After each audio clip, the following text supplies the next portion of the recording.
स्वागत है आपके मेरे यूट्यूब चैनल पे। ये होने वाली एक और इन्फॉर्मेटिव वीडियो जो होगी how to bulk up fast. मैंने बल्क फास्ट कैसे किया, तो मैंने पिछले अपने गेनिंग में जो बल्किंग थी उसमें मैंने गेन किया। अब मेरी कट चल रहा है, लेकिन जो मेरा बल्क था उसमें मैंने गेन किया अराउंड 10 kg के आसपास 2 मंथ्स में।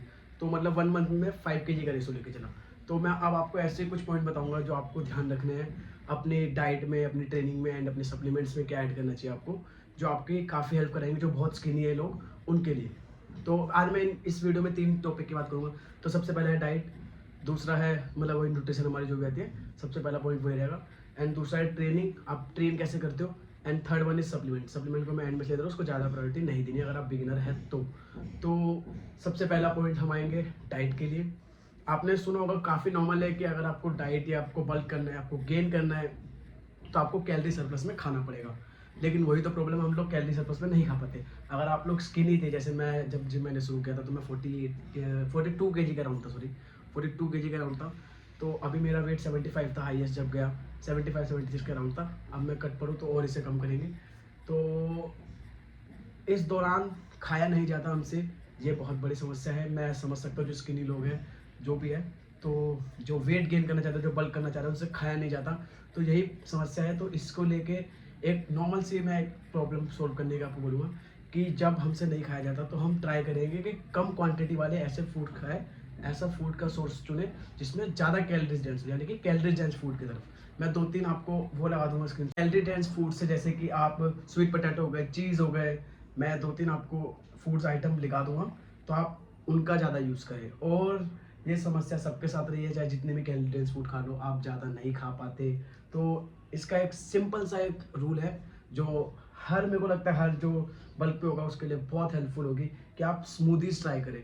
अगर आप खा नहीं पाते तो पी सकते हैं, पीना बहुत आसान है। आप स्मूदीज ट्राई करें, उसमें आप स्मूदीज में आप ओट्स, पीनट बटर डाल सकते हैं, हनी भी डाल सकते हैं एक्स्ट्रा कैलोरीज के लिए। तो उसमें वे प्रोटीन डाल सकते हैं जिससे कि हाई प्रोटीन भी हो जाएगा वो।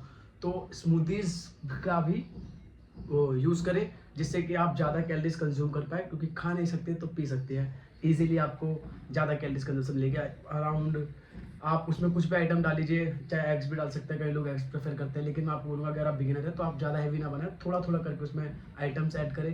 एंड देन कभी पीनट बटर डाल लिया, कभी से ओट्स डाल लिया ज़्यादा, कभी हनी डाल लिया, ऐसे करके फ्लेवर चेंज करके पी सकते हैं। तो अब चलते हैं move to the second point. तो सेकंड पॉइंट आता है ट्रेनिंग। तो ट्रेनिंग को लेते हुए बहुत लोगों के अंदर मिथ है कि मेरे को कैसे ट्रेन करना चाहिए, कैसे ट्रेन करना है, क्या ट्रेन करना चाहिए, ब्रो स्प्लिट करनी चाहिए या सिंगल मसल या डबल मसल। देखिए, अगर आप बिगिनर है तो आपको कोई डबल मसल की तरफ जाने की जरूरत नहीं है। मैं सिंपल बोल रहा हूँ, आप सिंगल मसल पे अपने अच्छी इंटेंसिटी से करेंगे तो आपका मसल गेन होगा ही होगा। इंजॉय करें प्रोसेस को। हाँ, अगर आप काफ़ी लंबे समय से कर रहे हैं, आपको बॉडी में सिंगल मसल से रिजल्ट नहीं मिल रहा है, तो गो फॉर डबल मसल के लिए मैं आपको तब बोलूँगा आप जा सकते हो, यानी कि पुश पुल लेग की तरफ आप जा सकते हो।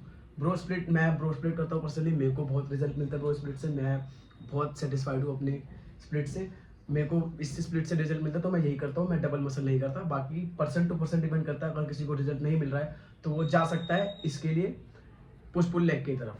तो और सबसे बड़ी बात, हम जब मसल बिल्डिंग पे होते हैं या बल्किंग पर होते हैं तो प्रोग्रेसिव ओवरलोड करना बहुत जरूरी है। प्रोग्रेसिव ओवरलोड से मेरा क्या मीनिंग है, जैसे कि अगर हम बेंच प्रेस मारते हैं तो लास्ट वीक मैंने 60 kg से मारी थी, तो अब जब मैं नेक्स्ट वीक मारूंगा तो 62.5 kg या 65 kg से ट्राई करूंगा।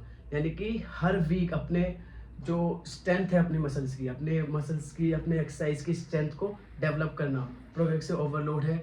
हर एक्सरसाइज में भी, जैसे आपने देखा होगा, हर 4 सेट है तो 4 सेट में भी आप बड़ा बड़ा के वेट मार सकते हैं। जैसे पहले सेट आपने 10 किलो से मारा, देन 12.5, देन 15, देन 17.5, तो आप ऐसे भी मूव ऑन कर सकते हैं। तो ये है ट्रेनिंग का पर्पस। ट्रेनिंग का पर्पस भी ये भी है, अगर आपकी रिकवरी भी बहुत जरूरी है। मैंने देखा है कई लोग रेस्ट नहीं दे रहे होते अपनी बॉडी को, रिकवरी नहीं हो रही होती। तो अगर आप इतना ट्रेन कर रहे हैं, इतनी डाइट ले रहे हैं, तो नॉर्मल सी बात है, आपको अपनी बॉडी को रेस्ट भी देना होगा। आपको 7 to 8 आवर्स की स्लीप चाहिए, कोई स्ट्रेस नहीं होना चाहिए ज़्यादा, आप अपनी डाइट पर बहुत फोकस होना चाहिए, तब जाके ही बल्क अच्छा हो पाता है। तो ये स्किल ले ली है। अगर आप ट्रेनिंग भी अच्छी करेंगे, ट्रेनिंग में भी मैं ये नहीं बोलूँगा कि बहुत ज़्यादा 2-3 घंटे लगाए, नहीं, आपको 45 मिनट्स to 1 आवर इनफ होता है अगर अच्छी इंटेंसिटी से करेंगे। बिगिनर है तो वो भी बहुत ज़्यादा है, अच्छी इंटेंसिटी से करिए। बस अपने वर्कआउट को पूरा ट्रैक करिए, अपने वर्कआउट को ट्रैक करना शुरू कर दीजिए कि हाँ, मैंने लास्ट वीक स्क्वाट्स करे, लास्ट वीक मैंने बेंच प्रेस कितने से करी, लास्ट वीक मैंने डंबल कर्ल कितने से मारे। तो अपने वर्कआउट को ट्रैक करना शुरू करिए, इससे आपको चीज़ें बहुत ईजी हो जाएंगी। हाँ, तो एक चीज़ और जो मैं बताऊंगा कि मैंने देखा है कई लोग कंपाउंड लिफ्ट से बहुत डरते हैं। कंपाउंड लिफ्ट मतलब जैसे बेंच प्रेस हो गई, है ना, स्क्वाट्स हो गए, डेडलिफ्ट हो गई, तो लोग इसको लगाने में बड़ा हिचकिचाते हैं। आपको अगर मसल बिल्ड करना है तो कंपाउंड लिफ्ट जरूर करिए। कंपाउंड लिफ्ट आपके लिए बहुत हेल्पफुल होने वाली है, क्योंकि ये एक ऐसी कंपाउंड लिफ्ट से मतलब ये है कि इसमें बहुत सारी पर्टिकुलर, एक सिंगल पर्टिकुलर मसल वर्क नहीं करती, बॉडी पार्ट्स की बहुत सारी मसल वर्क करती है।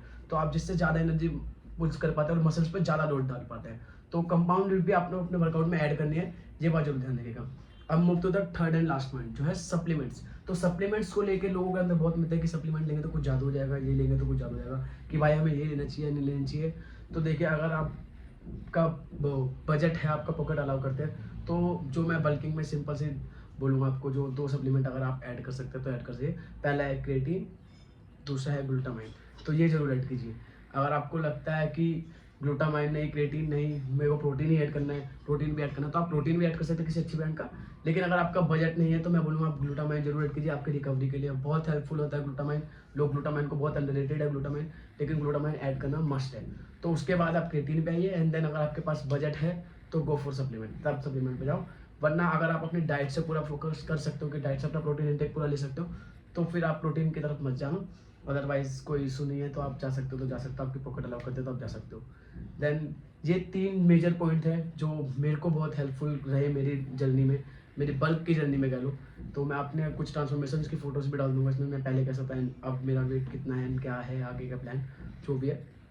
तो ये मेन पॉइंट थे 3 जो मैंने आपको बताया, जो मेरे लिए काफ़ी हेल्पफुल थे। आई होप आप अगर इन 3 मेजर पॉइंट्स को ध्यान रखते हुए अपना बल्क करते हैं तो आपको बहुत हेल्प मिलने वाली है। अगर आपको हेल्प मिलती है और भी कोई चीज़ है रिलेटेड है आपके मन में कि आपका कुछ सवाल है या इस पे वीडियो बननी चाहिए, तो आप मेरे इस वीडियो पे कमेंट जरूर करिएगा, मैं उससे रिलेटेड वीडियो बनाऊंगा।